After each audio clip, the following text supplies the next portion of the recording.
Bonjour à tous et à toutes, bienvenue sur Le Bon MJ. On est parti pour une très longue vidéo, je pense. Je préfère vous l'annoncer. C'est une vidéo que je trouve assez cool, qui m'excite un peu, parce que là, pour le coup, j'étais vraiment obligé d'écrire un script, parce que les sujets étaient, je trouve, assez complexes, honnêtement.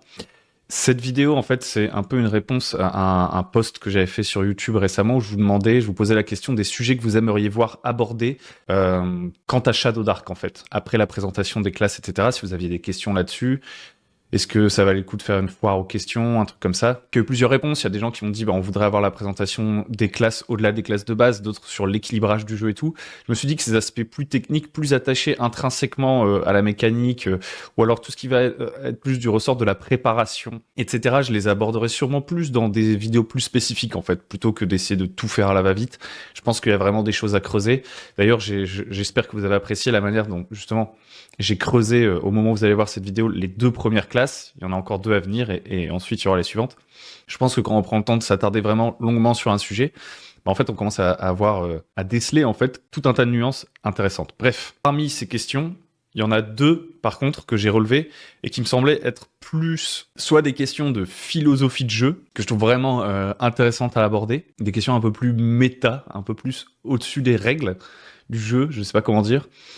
C'est la question de l'univers de Shadow Dark et celle du style de jeu et de la différence concrète que moi je trouve dans jouer des parties de Shadow Dark et jouer par exemple des parties un peu plus, et plus particulièrement je dirais, jouer des parties de Shadow Dark bac à sable en fait, et jouer des parties plus liées à des plots ou à une histoire qui tourne autour des personnages. Et donc voilà, je vais essayer de développer là-dessus. On va commencer tout de suite. Si vous voulez, pour pas oublier, vous pouvez tout de suite mettre un petit pouce bleu et tout avant que ça parte. Comme ça, ensuite, vous pouvez juste m'écouter, parce qu'honnêtement, il y aura rien de bien visuel. J'ai décidé de laisser la caméra, mais honnêtement, ça aurait pu être un podcast. Donc, premier sujet, l'univers de Shadow Dark. Et en fait, ce que j'ai envie de dire, c'est que l'univers de Shadow Dark n'a pas à proprement parler de lore. Shadow Dark a un univers, porte un univers avec lui, mais il n'a pas de lore, il n'a pas d'histoire. Et ça, c'est 2 choses qui sont bien différentes. Des fois, on a tendance à un peu mélanger les deux, je pense. On peut avoir un univers, par exemple un univers graphique, un univers musical, etc., qui sont pas forcément là pour retracer, par exemple, l'existence de civilisations, de peuples, un univers comme on le pense en termes de world building à la Tolkien, vous voyez. Et donc je pense que Shadow Dark, il vient avec un univers, mais c'est un univers implicite qu'on découvre au travers des illustrations, des courtes descriptions des monstres, des descriptions des objets magiques, par exemple, et aussi des aventures qui sont proposées pour le jeu. Mais toutes ces aventures, en fait, ne sont pas vraiment liées entre elles par un métaplot, tout ça. C'est des modules, en fait. Et je pense qu'on peut dire qu'a priori, voilà, le jeu porte des thèmes, une certaine saveur, des inspirations, mais pas une histoire ou une intrigue qu'il essaye de nous faire découvrir. Donc ça va passer par plusieurs choses. Comme je disais, il y a la description des dieux déjà. Je vais pas faire une vidéo spécifique sur la description des dieux, parce que honnêtement, voilà, je pense que le propos du jeu, c'est pas de proposer un lore. Donc si vous récupérez les bouquins, vous pourrez voir les dieux, mais ça tient sur 2 pages. Et en fait, ils sont totalement optionnels. Ils sont pas, c'est des inspirations. Vous pourriez mettre tous les dieux que vous voulez dans Shadow Dark. Mais malgré tout, dans la description des dieux, il y a quand même un univers implicite qui est apporté. Déjà, on parle d'alignement, ce qui est une sorte de rappel des vieux donges, et en particulier d'alignement chaotique, neutre et loyal. C'est-à-dire que du coup, il n'y a pas le bien et le mal, qui est quelque chose qui arrivait plus tard, je crois, dans Donjons Dragons. Mais on a une sorte d'affrontement entre le chaos et l'ordre dans la nomenclature des dieux. On a également des divinités, pour certaines, qui ont des noms comme Saint Eragnis, Saint Idris, Sainte Sophia. Et donc tout ça, ça fait écho forcément à déjà peut-être des mortels qui ont eu une ascension pour devenir des dieux, puisque des saints, en général, c'est des personnes qui... de leur vivant, en fait, ont touché la grâce, entre guillemets, si on reprend les trucs chrétiens, quoi. Là, ça fait pas forcément directement appel aux trucs chrétiens, même si on a des démons et tout, donc on y reviendra après. Il y a quand même une inspiration gothique, voilà, autant le dire tout de suite. Dans ces dieux-là, par exemple, on a, je trouve, une inspiration, je trouve que ça donne un style gothique au truc qu'on retrouve un peu. Alors, gothique, est-ce que c'est le bon mot? Je sais pas honnêtement, mais qu'on retrouve un peu d'ailleurs dans les illustrations, pour le coup. Il y a aussi des bouts d'univers qui sont présentés au travers, par exemple, des cursines ou des différents modules. On a des petits donjons et des petits cursines. Donc les cursines, c'est des petits suppléments qui font une 50aine de pages à chaque fois, qui sont un peu sur un thème. Il y a aussi une carte et un donjon dans cette carte, et plein de petits trucs décrits autour de cette carte. Des zones à explorer, en fait. Et c'est plutôt ils sont présentés objectivement plutôt comme des terrains de jeu que des sortes de suppléments de lore en réalité. On sait même pas. Alors des fois il y a du vocabulaire qu'on retrouve, par exemple justement l'évocation de certains des dieux qu'on retrouve dans ces différents modules, mais on sait même pas. Il n'y a pas de carte du monde par exemple. Vous voyez, pour relier tous ces modules entre eux. Donc le jeu, voilà, se veut surtout dans une approche jeu justement, tout simplement, plutôt que le jeu à lire pour le fait de découvrir un univers, vous voyez. Il y a beaucoup de jeux de rôle, hein, honnêtement, que personnellement j'ai reçu. En fait, j'ai jamais eu envie d'y jouer. Par contre, j'ai adoré la lecture de l'univers. Et peut-être que c'est ça que vous cherchez dans Shadow Dark. Si vous venez pour ça, je ne pense pas que vous allez le trouver. On y reviendra encore un peu après. Donc le jeu, voilà, va faire appel à des notions qu'on retrouve dans le livre de base, dans ces modules. Il va aussi faire appel à des notions que l'on connaît, en fait, de la fantasy, on va dire à la Howard, j'ai envie de dire. On peut retrouver des inspirations, quoi. Il y a des choses qui sont pas expliquées. Par exemple, dans le bestiaire, vous allez retrouver plein de monstres de Donjons et Dragons qu'on n'explique plus. Il y a des jeux qui reprennent la peine d'expliquer ces monstres et essayer de les contextualiser dans un univers en ayant une approche, on va dire, plus zoologique, plus sociétale, plus politique, etc. de leur jeu pour essayer de dépeindre un monde. Et en fait, presque le plaisir de lire, le plaisir du bouquin, en fait, vient plus, si vous voulez mon avis, d'un plaisir de lecture pour le maître de jeu qu'un plaisir qu'on va véritablement retrouver à la table. Parce que honnêtement, il y a très peu de campagnes où on va pouvoir présenter tous les aspects d'un univers et de les présenter aussi bien que dans le livre avec ses illustrations et la patte de l'auteur potentiellement, etc. Donc tout le jeu va nous présenter un univers au travers des objets, des monstres, etc. qui va nous donner, mais ils vont être présentés de manière plutôt fonctionnelle, avec des courtes descriptions évocatrices. C'est plutôt ça l'objectif du jeu, d'être évocateur et de nous donner des idées de trucs à créer, des idées de trucs à jouer. C'est plutôt ça qu'il essaie de faire, plutôt que de nous dire « vous allez jouer dans ce monde qui fonctionne de telle façon ». Mais honnêtement, voilà, si vous avez lu beaucoup de jeux de rôle de fantasy, que vous avez lu plein de livres de fantasy, regardé plein de films de fantasy, etc., vous les retrouvez, ces motifs. Vous retrouvez le griffon, qui est dans plein d'endroits différents. Vous retrouvez les orques, qui peuvent prendre plein de formes différentes en fonction des jeux, etc. Et en fait, voilà, vous allez pouvoir venir calquer ça parce que le jeu ne vous impose pas vraiment une vision spécifique du monde. Mais vous allez pouvoir aller repiocher dans des inspirations. D'ailleurs, on identifie, je trouve, des inspirations, hein, clairement, quand on regarde le bouquin. Par exemple, Symbaroum. D'ailleurs, je crois que Kelsey Dion, qui est l'auteur, avait mené une campagne de Symbaroum assez longue avec les gens avec qui elle joue habituellement. Elle en parle dans une de ses vidéos. Donc, on retrouve par exemple ce thème de la forêt, on retrouve l'univers de Ward et tout. Je vais essayer de vous lister un petit peu les inspirations que j'estime avoir pu repérer. L'auteur, pour certaines, peut-être qu'il les confirme. Mais voilà, ça, c'est ma vision du truc. Donc, dans l'inspiration, déjà, on a vraiment... le jeu est fait pour jouer de l'aventure, a priori, et donc on a vraiment cette séparation, cette dichotomie c'est peut-être pas le bon mot, mais voilà, cette séparation entre un monde sauvage à explorer, on va jouer dans un monde de danger, et la civilisation peut-être parfois décadente, ça c'est un peu Sword and Sorcery, peut-être parfois un peu décadente, et qui sont quand même deux mondes, voilà, relativement séparés, et on va passer de l'un à l'autre, à la manière des vieux Donjons et Dragons, etc.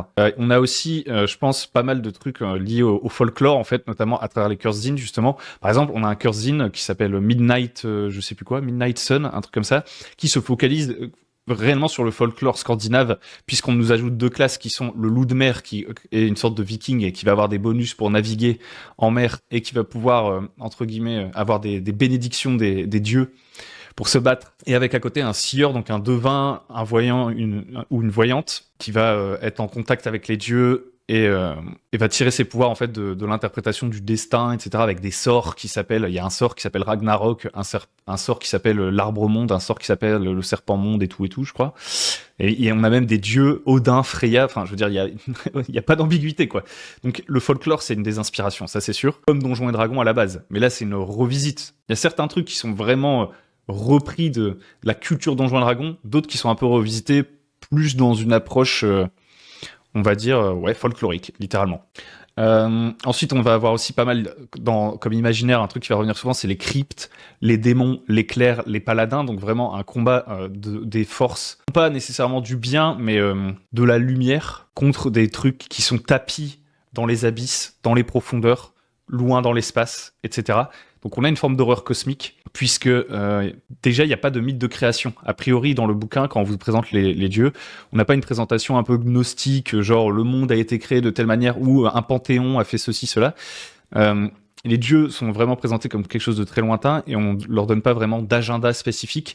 Et voilà, il n'y a pas cette création du monde, ce truc un peu gnostique, où le mal en fait serait quelque chose qui vient corrompre un monde censé être parfait, Il y a pas de, j'ai pas, peut-être que je suis passé à côté de quelque chose, mais j'ai pas eu cette impression-là à la lecture.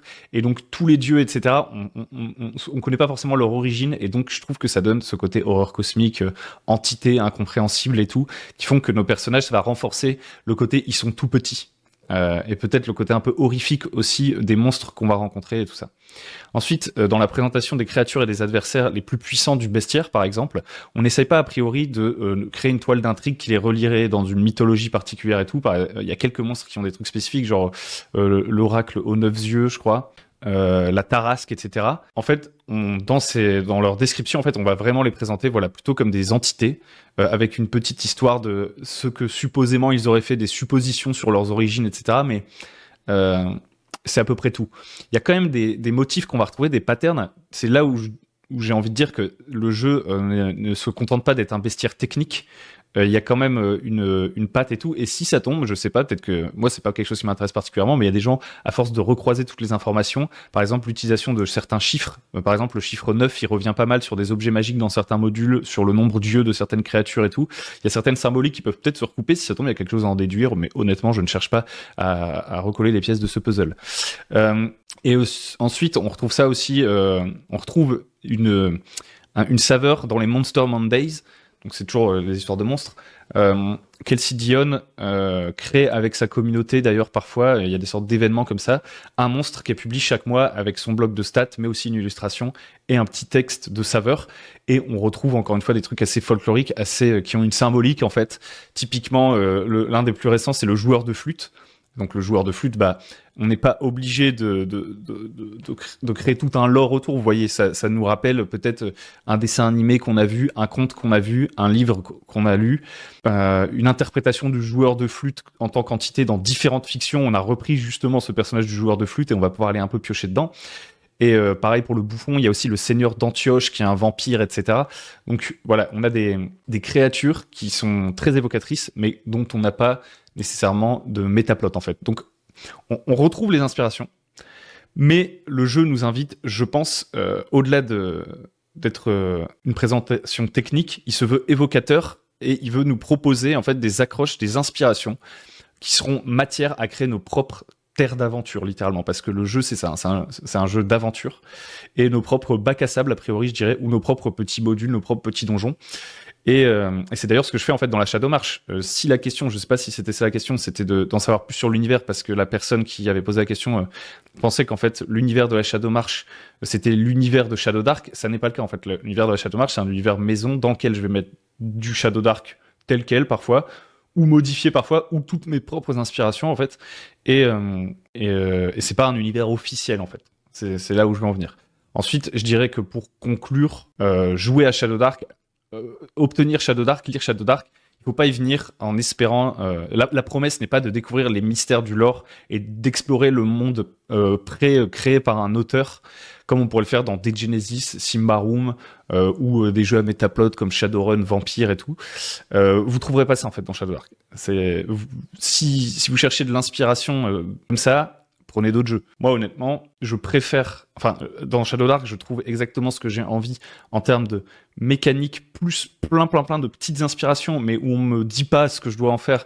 Je peux juste prendre les trucs et dire « Ah ouais, ce monstre-là, il est stylé, je le mets ici. » Je trouve qu'en fait, il est ultra fonctionnel et évocateur. Et donc, c'est nickel pour ce que moi j'aime, c'est faire du fantasy heartbreaking. Vous verrez bientôt dans une vidéo, on va en parler. Un fantasy heartbreaker. Et tous les autres jeux que je renie pas, ils m'ont moins attiré par leur système et aussi ils m'ont pas attiré parce que justement en fait ils avaient déjà trop un univers et tout, et moi ça m'intéresse un petit peu moins. C'est peut-être sur des petites campagnes, des petits trucs, mais moi mon kiff c'est de créer. Donc ces jeux-là me servent d'inspiration, les jeux avec métaplot, etc. Mais Shadow Dark, il me sert à jouer. Ensuite, la deuxième question, donc c'était un peu plus celle du style et de en comparaison à ce que j'ai pu proposer autrement à travers par exemple ce que j'expliquais pour 2D6 plus Bullshit, pour Dead Genesis, pour tout plein d'autres trucs que j'ai joué avant, c'est quoi le changement concrètement? Avant je parlais de character driven et tout, et en fait j'aimerais remettre un peu à plat ces mots valises. J'avais commencé à le faire un petit peu, j'essaie de me débarrasser de ces mots qui en fait j'ai l'impression parfois n'arrivent pas à refléter ce que j'essaie de dire, mais voilà, il y avait cette question de, je sais plus comment elle était formulée exactement, je crois que c'était question initiale, comment l'aspect character driven et l'OSR peuvent se combiner. Donc moi j'ai demandé à la personne si possible de reformuler. Et donc, parce que je trouvais que c'était un peu valise. En fait, si vous voulez, pour moi, character driven, après avoir rejeté un œil, je sais pas si c'est la définition officielle, mais j'ai l'impression que c'est quand même plus character driven, plot driven, ça s'adresse plus à des méthodes d'écriture en fait. Donc en fait, le character driven, le plot driven, si on l'appliquait au jeu de rôle, je pense que c'est vraiment des notions qui ne sont pas vraiment des notions de gameplay. A priori, selon moi, mais plutôt des notions de la manière dont on va préparer la campagne. En fait, character driven, c'est vous écrivez par exemple un roman, mais en vous concentrant sur le personnage, sur ses émotions, et c'est ça qui va intéresser le lecteur. Quand vous faites du plot driven, ce qui va accrocher le lecteur, c'est de voir l'intrigue se développer, peut-être des retournements de situation, des secrets, des trucs comme ça. Et je pense que ça peut s'appliquer d'une certaine manière à notre façon de préparer du jeu de rôle. Je peux préparer ma campagne à partir des personnages. Les joueurs me proposent des personnages et je dis ok, je vais essayer de créer une histoire autour de ces personnages, ou en tout cas de créer des intrigues autour de ces personnages. Tandis que plot driven, ce serait plutôt arriver avec une intrigue et essayer d'intégrer les personnages à cette intrigue. Vous voyez, je sais pas si vous voyez ce que je veux dire, mais voilà, pour moi, ça reste plus quelque chose qui est en lien avec la littérature peut-être. Donc j'ai demandé de reformuler la question. Et la question a été reformulée en compare ça au style de jeu centré autour des personnages que tu utilisais avec le 2d6 plus bullshit. Comment intégrer du développement narratif de personnages dans le contexte d'un JDR old school revival qui met plus l'accent sur ce qu'il y a autour des personnages et dans lequel les personnages sont remplaçables, qui repose beaucoup plus sur le hasard, comme tu le disais dans l'une de tes dernières vidéos sur Shadow Dark. Tout ça sans rejeter la proposition d'un jeu comme Shadow Dark, bien sûr. Donc en gros, la question c'est est-ce que, si j'essaie de simplifier un petit peu, c'est est-ce que Shadow Dark, de par son côté hasardeux, mortel, et dans la manière dont je le pratique, bac à sable, je me concentre sur la création du monde plutôt que sur essayer de faire des histoires qui intéressent les personnages que mes joueurs ont créés. Est-ce que avec cette manière-là de faire, on a quand même un développement narratif des personnages et peut-être un attachement à ces personnages, une évolution des personnages aussi en termes de comportement, de motivation et voilà comment les deux choses se combinent. Donc, je sais pas si j'ai bien interprété ce qui a été dit, mais c'est un peu dans cette direction-là que je vais essayer de vous parler. Donc la première chose à comprendre pour moi, je pense que c'est qu'au-delà du fait d'avoir des règles relativement létales, Shadow Dark, par rapport à d'autres jeux qu'on pourrait mettre dans la même catégorie, entre guillemets, des Dungeons and Dragons-like plus récents, où on a plus de points de vie, plus d'outils pour survivre et tout. Shadow Dark, effectivement, comparativement à des jeux comme ça, où on part tout de suite du principe que les personnages qu'on a créés au début de la campagne seront ceux qu'on aura à la fin de la campagne, a priori, et que ce sont les héros dès le début, et que tout tourne autour d'eux. Effectivement, Shadow Dark, il est plus létal, mais on va y revenir. Et donc il y a ça. Il y a aussi le fait que les aventures proposées par Shadow Dark, vu que c'est beaucoup des dungeon crawl, etc., a priori, ça nous donne... on va partir du principe qu'on est plutôt sur du jeu de pure aventure sans développer des intrigues, etc. Mais en fait, en dehors de ces deux éléments-là, il n'y a rien... Ce que j'essaie de dire, c'est qu'intrinsèquement, il n'y a rien qui empêche le développement au cours des aventures que vos personnages vont jouer de leurs enjeux personnels, le développement narratif des personnages, jouer les émotions des personnages, etc. Il n'y a rien dans le jeu qui vous en empêche. On vous en donne pas d'outils spécifiques pour le faire, mais j'aime bien, moi, dire que ce que les jeux de rôle n'interdisent pas, en fait, ils l'autorisent, et que même s'ils vous en donnent pas forcément les outils, qu'on s'entende, il y a des jeux qui vont plus mettre l'accent via leur mécanique sur certains aspects, je ne le renie pas, mais en gros, les jeux de rôle, honnêtement, même ce qu'ils interdisent, on peut passer au-dessus. C'est aussi ça, quoi. Donc, je dirais pas que Shadow Dark, dans son ADN, on va dire, rejette complètement le développement des personnages, ok ? Je dirais que les seuls obstacles intrinsèques, si on joue, entre guillemets, by the book à Shadow Dark, c'est peut-être, le seul obstacle intrinsèque, c'est peut-être le fait que les personnages puissent mourir relativement facilement. Et d'ailleurs, bien moins facilement que dans d'autres jeux qui sont spécifiquement conçus pour être mortels, j'ai envie de dire. Parce que dans Shadow Dark, vous n'avez pas beaucoup de points de vie, mais il y a cette mécanique de plusieurs rounds d'agonie qui peut quand même vous permettre de survivre assez longtemps. Donc, c'est pas un jeu, j'arrive à 0 points de vie, je suis mort, quoi. Donc, c'est pas non plus le plus létal, on va dire, dans sa catégorie, honnêtement. Par contre, je peux comprendre que le fait qu'il soit relativement plus létal que certains autres jeux, ça pourrait induire un détachement chez certains joueurs par rapport à leur personnage.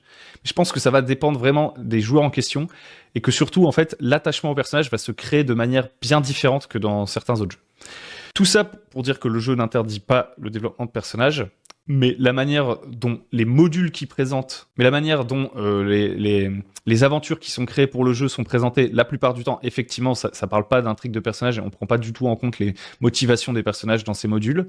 Donc effectivement, on pourrait se dire que voilà. Et aussi la manière que moi j'ai de préparer en ce moment et que j'essaie de vous partager, où je me concentre surtout sur la création d'univers. On va le voir bientôt dans une vidéo qui arrive cette semaine sur la position de MJ, ma position qui a un peu évolué. Cette nouvelle manière de préparer, on pourrait se dire que effectivement, a priori, ça ne favorise, ça ne se concentre plus en fait sur le développement d'une intrigue autour des personnages.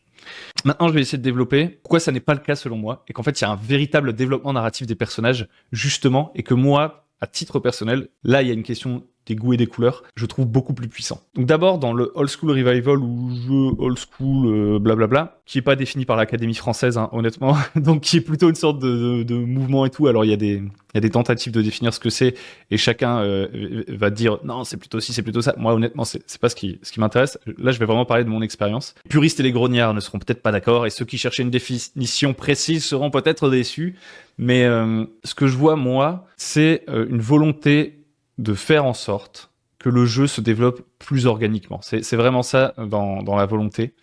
J'ai l'impression, un des trucs qui me semble, c'est-à-dire que mon personnage, j'ai noté 3 bullet points, c'est mon personnage n'est pas son background, mais ce qu'il va faire. Mon background ne détermine pas l'histoire de mon personnage à l'avance, et je ne joue pas pour découvrir un scénario, mais un monde qui, attention, n'exclut pas l'existence d'intrigues dans ce monde. Moi, c'est vraiment ça le côté bac à sable et le côté bac à sable, honnêtement. Tout de suite, au niveau des intrigues, qu'est-ce que j'entends par n'exclut pas les intrigues? J'entends souvent le bac à sable, c'est pas d'intrigue. Un peu comme si, pour être puriste du bac à sable, il fallait juste dire le monde, il se passe rien dedans, qu'est-ce que vous faites? C'est pas ça. Les intrigues, c'est juste qu'il n'y en a pas une qui est forcément attachée au personnage et les personnages doivent la suivre. Mais évidemment, il y a des intrigues, il y a des conflits entre différentes factions, etc., qui sont là indépendamment des personnages. Et c'est d'ailleurs ce qui va permettre la mise en mouvement des personnages et le fait qu'ils s'investissent dans le monde, sans qu'on exige d'eux qu'ils s'accrochent à une intrigue spécifique. Voilà, ça c'était la petite parenthèse. Donc ces 3 lignes. Maintenant qu'on a... donc mon personnage n'est pas son background, mais ce qu'il fait. Qu'est-ce que ça signifie? Mon personnage n'est pas son background, mais ce qu'il fait, c'est vraiment l'idée que dans certains jeux, en fait, on va vous inviter, voilà, à créer beaucoup de trucs, genre vos motivations, pourquoi vous êtes avec les autres joueurs, pourquoi machin, pourquoi truc. Qu'est-ce que mon personnage, le caractère de mon personnage aussi. Beaucoup de choses qui, en fait, vont vous aider à créer un personnage. Votre rôle derrière, j'ai l'impression, l'attendu, c'est que pour le joueur, vous interprétiez ce personnage au mieux. C'est un peu l'attendu, j'ai l'impression. Sinon, pourquoi mettre autant de détails sur ce personnage si ce n'est pour ne pas les prendre en compte ensuite?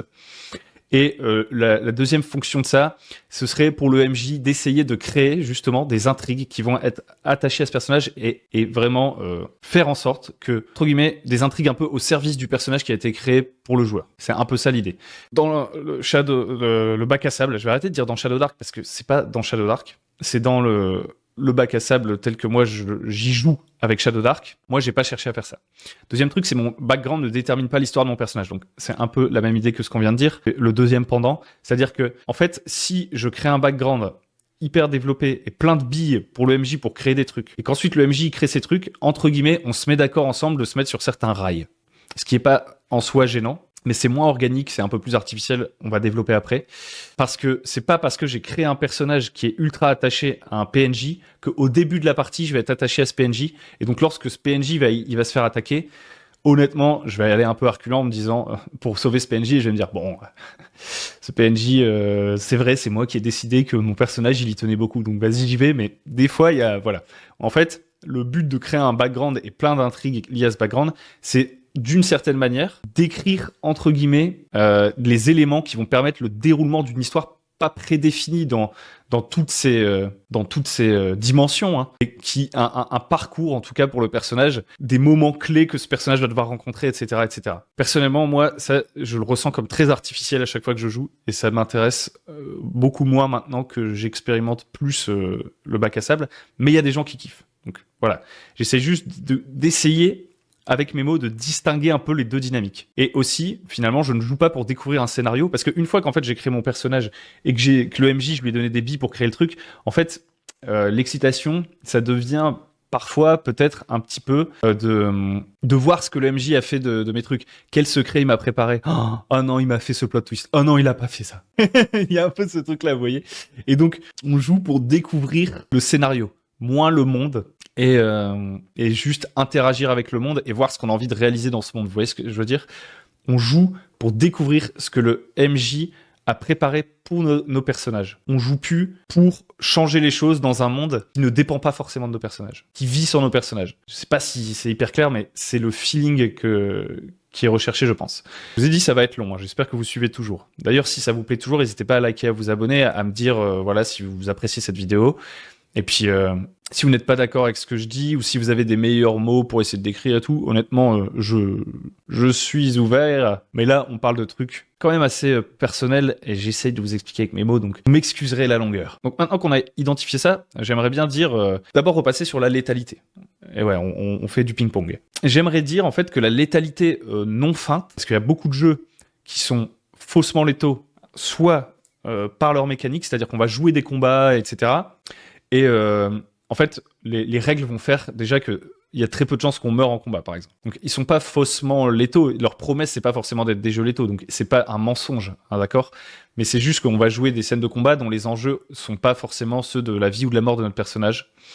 Mais il y a aussi, si je dis ça, c'est parce qu'il y a aussi des jeux où, enfin, des manières de jouer où le MJ, en fait, va sauver les personnages, va être très conciliant avec eux. Et même si il s'en rend pas compte, va des fois en fait partir du principe que comme les personnages sont vraiment au cœur de la campagne, sa manière d'arbitrer va être en faveur des personnages. Et ça peut m'arriver à moi aussi, hein. Je suis pas en train de dire que c'est un mal en soi. Des fois, je le fais aussi, mais c'est la tendance, vous voyez. Donc je m'éprends. Revenons-en à ce que je voulais dire. Les jeux où la létalité est non feinte, où la létalité est réelle, et où on suit les règles, et puis les personnages peuvent vraiment mourir, et parce que les règles, je me fais attaquer, je peux prendre des dégâts, quoi. C'est pas le MJ qui dit « Ah là, tu te fais attaquer, mais c'est juste une égratignure parce que c'est pas important ce combat, etc. » Et ben, paradoxalement, dans ces jeux plus létaux, j'ai l'impression que il y a un facteur d'excitation et d'investissement supplémentaire potentiellement dans les personnages, non seulement dans les personnages, et aussi dans la résolution des problèmes. En gros, on a véritablement un sentiment d'échec, de réussite, et qu'en fait, l'histoire qui est en train de se raconter, elle est due aux décisions de nos personnages, en fait.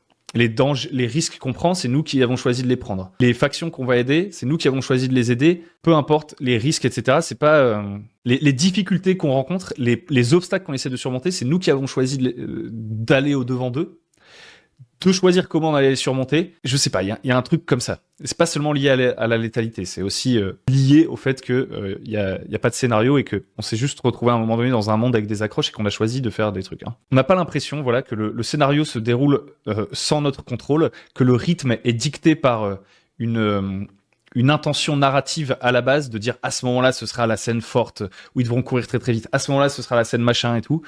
On est plus dans l'expérimentation du monde, et donc je pense que pour certaines personnes, c'est plus excitant et c'est plus investissant. Parce qu'ils se disent qu'ils sont responsables en fait de ce qui se passe. Et attention, hein, là j'essaie de définir un truc, mais je dis pas que c'est l'exclusivité du jeu en bac à sable, ou encore moins d'ailleurs, l'exclusivité du jeu old school, hein.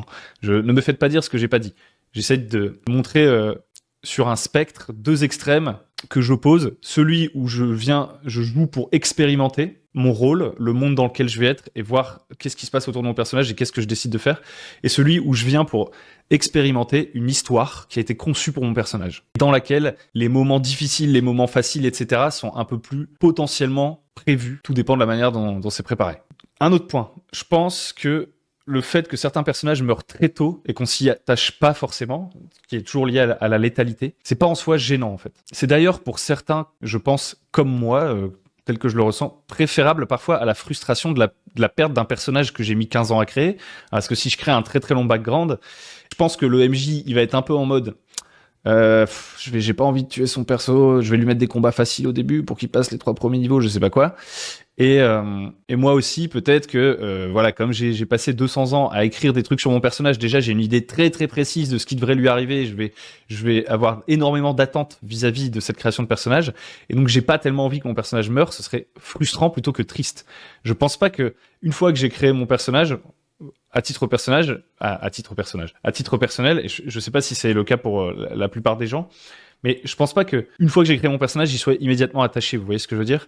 Et donc, si mon personnage meurt au début de la campagne, après que j'ai passé une session 0 plus 3 heures à réfléchir à mon personnage, je suis pas sûr que je vais être triste, honnêtement, pour mon personnage. Je vais juste être frustré d'avoir passé autant de temps à créer un personnage. Donc, il y a ça. Et autre grosse frustration, ce serait le fait de me rendre compte que mon personnage ne peut pas perdre ou mourir tant que le MJ, entre guillemets, n'a pas dit « Ok, là, les gars, honnêtement, cette scène-là, attention, vous pouvez mourir. » C'est ce que je veux dire? Ou qu'il n'a pas décidé que c'était un moment assez important ou assez dramatique pour que le personnage puisse mourir. Moi, ça me frustre énormément aussi, parce que j'ai l'impression que, du coup, mes autres choix, quand je réfléchis à un plan, etc., ça n'a pas beaucoup de sens. Donc, le fait que certains personnages meurent très tôt et qu'on s'y attache pas est moins gênant pour moi que la frustration de voir un personnage que j'ai mis longtemps à créer mourir et de devoir repasser par l'étape de création de personnage, ou la frustration de voir qu'une narration préétablie me préserve. Je préfère commencer avec un personnage auquel honnêtement je suis pas très attaché et m'attacher organiquement à ce personnage. Et donc je pense aussi que le fait que l'histoire que l'on va raconter en fait dans un jeu plus bac à sable où les personnages sont pas forcément désignés comme étant les personnages principaux d'une histoire, mais juste les personnages qu'on va incarner dans un monde, qui font d'eux les personnages principaux le temps qu'on les joue, mais qui peuvent mourir. Je pense que ce que ça va faire, c'est que l'histoire qu'on va raconter a posteriori, ce sera pas celle, vous voyez, en rétrospective, en regardant, ce sera pas celle prévue par un bouquin, pas celle prévue par le MJ, pas celle de personnages qu'on aura suivi du début à la fin et dont le destin était d'arriver à la fin de cette histoire, mais ce sera celle d'une multitude de personnages dont les destins entremêlés et les épreuves qu'ils auront surmontées, arrachées parfois au prix d'efforts de player skill, parfois au prix de choix moraux difficiles, parfois grâce à la chance, parfois par une certaine lâcheté, parce qu'on sait que notre personnage peut mourir, parfois grâce à nos stratégies, on va pas aller affronter ce monstre pour le moment parce que le MJ a pas prévu qu'on aille l'affronter. On va aller se préparer à l'affronter, et en attendant, peut-être que ce monstre il aura foutu le sbeul, et peut-être qu'on se sentira responsable de ça parce que peut-être qu'on avait une chance de le battre plus tôt et que ça aurait pas foutu tout ce bordel. Vous voyez, l'histoire ce sera celle d'une multitude de destins de personnages qui se seront croisés, qui n'étaient pas prédéterminés à l'avance, et pour chacun de ces personnages, on aura pris des décisions. Et à la fin de la campagne, je pourrais me dire, ah, c'était l'histoire de ce voleur qui est mort au niveau 1. Bon, il était un peu nulos. Mais quand même, il avait ce petit bout de carte au trésor qu'on avait mis dans sa poche, parce que créer un personnage sur le pouce qui peut mourir rapidement, ça signifie pas que on s'en fout complètement, que c'est un avatar dans un jeu vidéo. On peut dire, ouais, il a une carte au trésor et il cherche un trésor. Mais s'il meurt dès le début de la campagne, ce sera pas l'histoire du trésor nécessairement, de retrouver le trésor que recherchait ce personnage. Ça peut le devenir, parce que les autres personnages peuvent prendre cette carte et se dire, on va suivre cette carte au trésor. Ou alors, ce personnage, il peut juste être brûlé par un dragon et la carte au trésor qu'il portait avec. Oula, redescendons un petit peu. Donc, je pense qu'on pourrait parler d'une certaine manière d'un récit choral, que ça favorise peut-être une vision du jeu un peu plus à la troisième personne, peut-être, qu'on va voir l'histoire avec un peu plus de recul.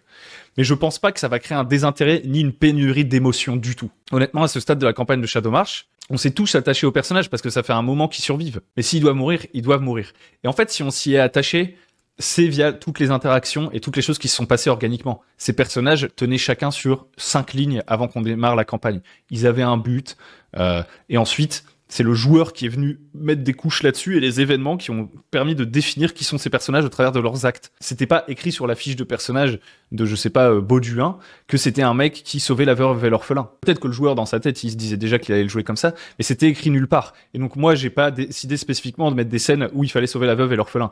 J'ai fait une faction de chevaliers. J'ai fait des personnages que j'ai essayé de faire attachants. Et organiquement, petit à petit, Bauduin, c'est devenu le mec qui se dit « Non, on peut pas faire ça. Non, j'ai un code de l'honneur. » Et c'est venu pendant la partie, en fait. Et du coup, ce qui est intéressant, c'est que ça a permis de venir implanter en partie aussi le joueur dans son personnage. On va y revenir. J'essaie de juste refermer la parenthèse sur le fait qu'on va s'attacher à l'histoire, on va s'attacher au personnage, peut-être au prix d'une identification moins profonde au personnage pour certaines personnes, mais honnêtement, je sais pas. Là, je pense que ça regarde chacun, en fait. Je pense que l'investissement émotionnel va bien être là.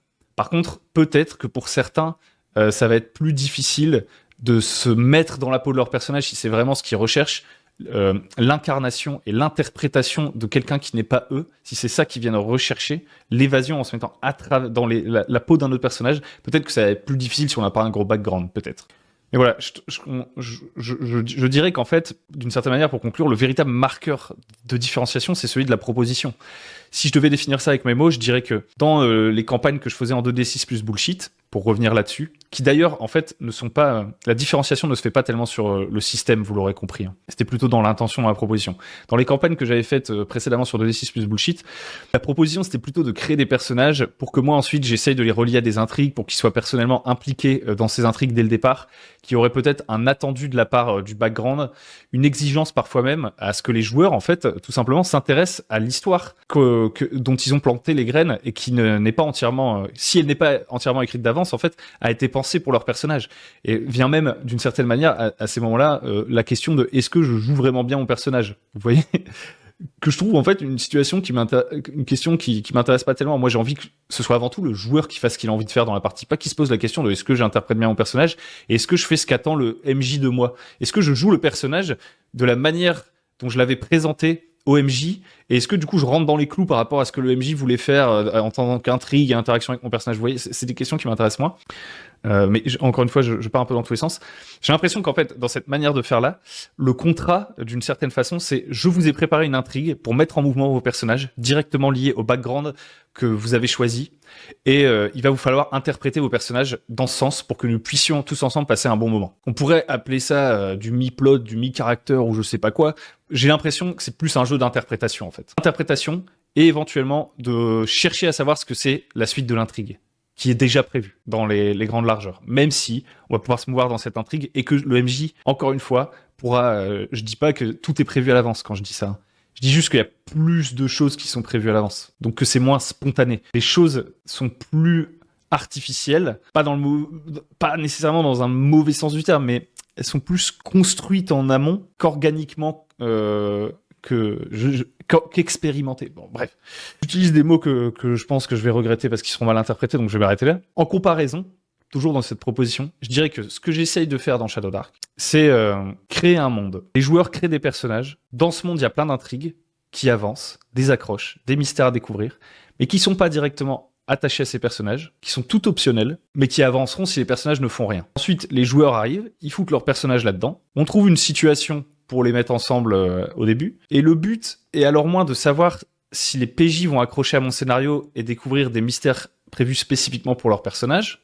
Le but, c'est davantage de découvrir à quoi les PJ vont s'intéresser, quelles intrigues ils vont laisser de côté, parce que c'est pas à la carte, il n'y a pas de menu au début, genre « Alors, vous voulez jouer quelle campagne ?» C'est pas présenté comme ça, mais par contre, le monde dans lequel ils vont être catapultés ne tourne pas autour d'eux, au début, dans la création du truc. Et en fait, en tant que MJ, du coup, j'ai aucune exigence quant à l'intrigue qu'ils vont choisir de chercher à résoudre spécifiquement. Ma seule exigence envers les joueurs, c'est qu'ils soient voraces, en fait. C'est qu'ils soient curieux, qu'ils s'investissent dans le monde, dans son exploration, qu'ils y aillent, quoi. Pour que ça fonctionne, je pense que, d'une certaine manière, le fait de pas trop charger le background au début, c'est mieux. Parce que si je charge trop le background, mon joueur il va trop se demander qu'est-ce que mon personnage ferait dès le début de la campagne. Et du coup, il va peut-être passer à côté d'accroches qui l'excitaient beaucoup plus, en fait, en termes de trucs mystérieux, parce qu'il se dit, c'est pas prévu pour mon personnage. C'est juste un truc qui se passe dans le monde, là. Et si ça tombe, si je vais voir, il y a quelque chose derrière. Et ça, c'est excitant en tant que joueur, plus qu'en tant que personnage. Et je kiffe cette excitation-là, en fait. Ce que j'apprécie, c'est que l'investissement qui va se faire, je trouve qu'il est plus profond et plus organique. C'est comme ça que je le ressens, personnellement. Le joueur, je les vois, je pense pas que dans les premières sessions, ils se disaient je dois vraiment bien jouer mon rôle. Ce qui les motivait, ce qui les poussait, c'était vraiment les trucs qui, eux, en fait, attiraient leur curiosité. Ils avaient envie d'aller parler au PNJ, mais c'était pas parce que leur personnage, il est particulièrement intéressé par ce PNJ. C'est parce qu'ils avaient envie de voir c'est quoi ce petit bout de monde là qu'il y a. Et ça, je trouve ça surkiffant. Et j'ai la sensation qu'en fait, en faisant comme ça des choix plus de joueurs au départ, petit à petit, en fait, ils définissent leur personnage et ils commencent à créer une cohérence de personnage. Et donc, il y a bel et bien, vous imaginez tout le chemin qu'on a fait pour en arriver à cette conclusion, il y a bel et bien un développement narratif des personnages. Mais il n'est pas du tout généré de la même façon.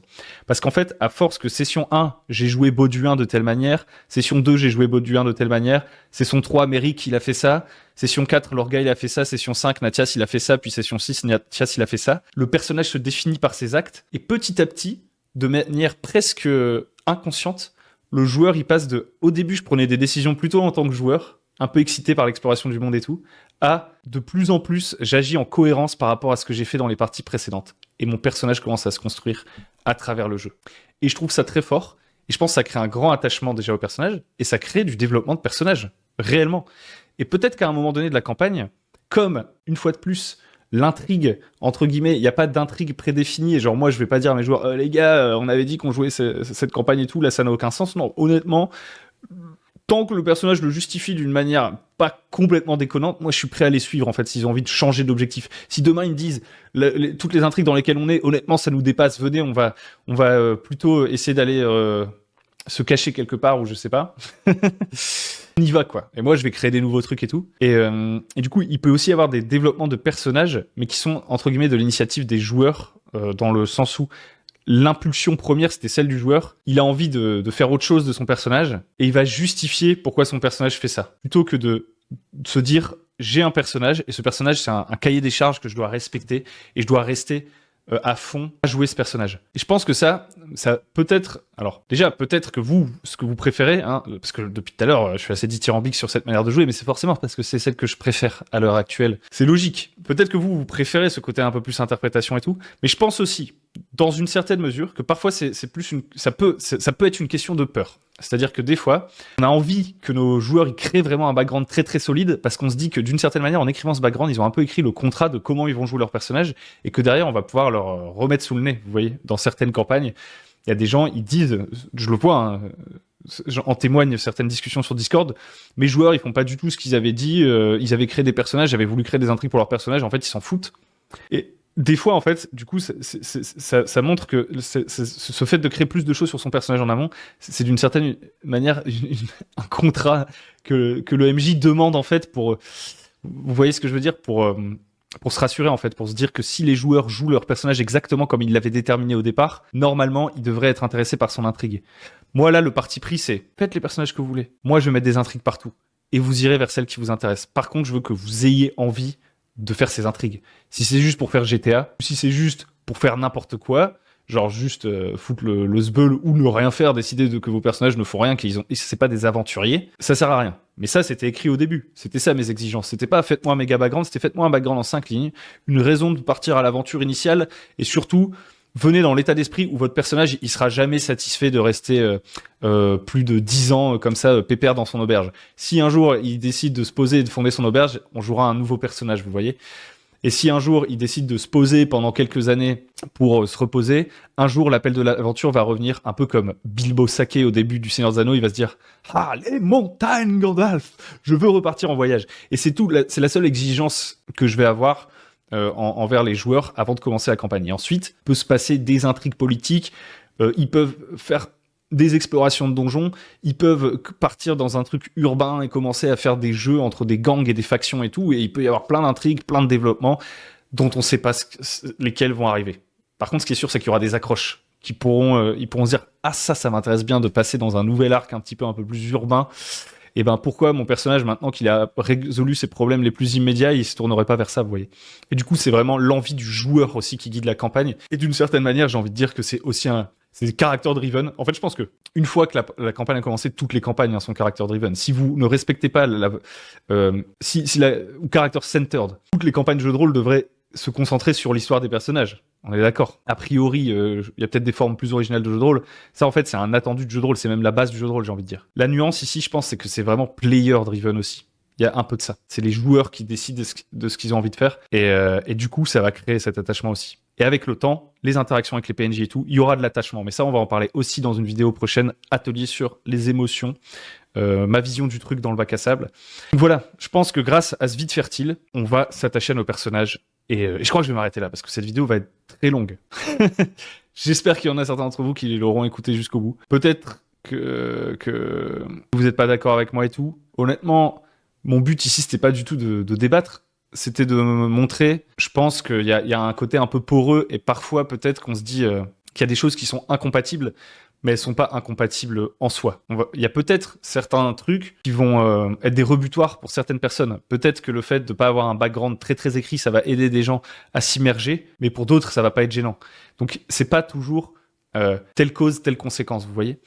Et donc du coup, merci pour cette question, parce que ça m'a permis de m'étendre, mais genre vraiment très très très longtemps. J'espère que ça vous a plu. Je la ferme, et je vous dis à très bientôt sur le bon MJ. Bon jeu, et amusez-vous bien.